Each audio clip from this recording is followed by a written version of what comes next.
John. Hi, Stanley. Welcome. Nice Welcome. to see you. So this is office hours, and I'm Stanley Hainsworth.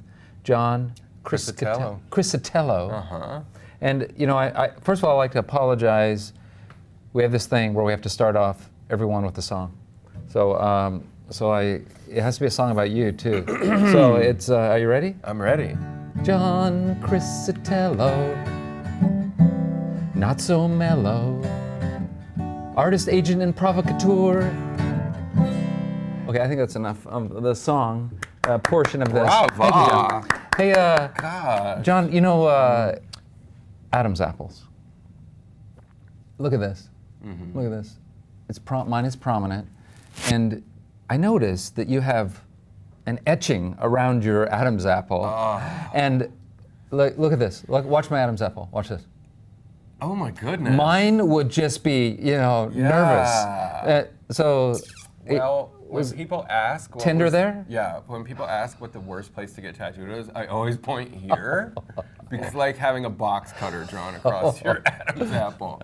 But it's over. It's when you break down your life into 1 second at a time, which is super beneficial. Okay, I'm gonna skip the Adam's apple then, tattoo. Okay, good advice, thank you. I first read about you online, I think it was one of the papers, and it was so cool to see what was going on at the time. It feels like you're bringing back the tactile aspect to the digital world that we're living in right now, by the way that you approach your art.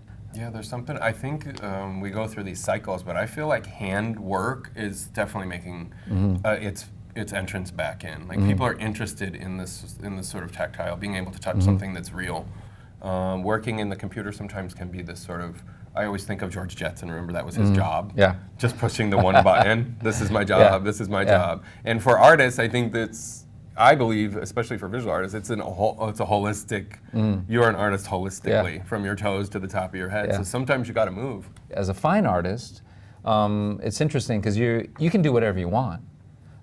Doesn't mean that someone necessarily is gonna buy that, you're just expressing yourself. But it seems like you're starting to find a little balance of the two here. Yeah. By knowing your audience. It's funny, especially for visual artists, you're supposed to be this sort of,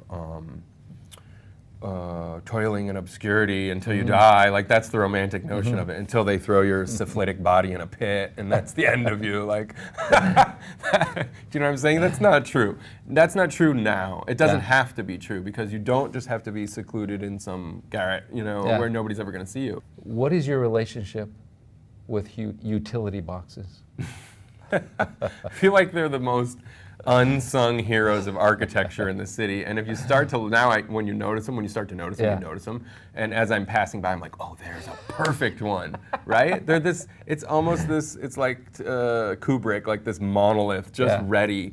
And sometimes they'll contract artists to then paint the boxes. They've done it on Broadway now, which is great. I see those people out there hand painting those boxes, but it always ends up being this sort of hokey, sort of white noise that doesn't really kind of that faux graffiti type thing or something. It's kind of hokey. I mean, Wait, I lied. One last question. I love the when you talk about instead of hitting someone over the head with a hammer, it's a subversive, subliminal. I love that. I love it. Tell me about that for 1 minute.